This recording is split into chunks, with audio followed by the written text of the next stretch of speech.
এখানে জিনা করা দোষের গুনাহের, তবে যদি বিয়ের প্রতিশ্রুতি দিয়ে জিনা করে তাহলে it's okay bro, it's okay, totally fine. But বিয়ে করবে এটা বলতে হবে, প্লিজ প্লিজ প্লিজ প্লিজ। কি বলতে হবে যে ওগো ওগো ওগো প্লিজ বলো বিয়ে করবে, বিয়ে করবে, তাহলে জিনা করো, সমস্যা নেই।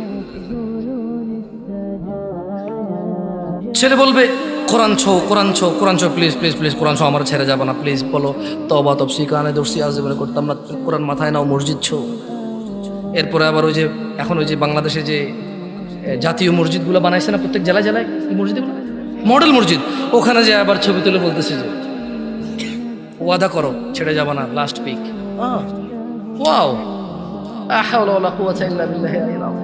মসজিদকে সাক্ষী রেখে বলছে যে বিয়ে করবে, সো ইউ এখন জানা করতে পারো, সমস্যা নেই। লা হাওলা ওয়ালা কুওয়াতা ইল্লা বিল্লাহ।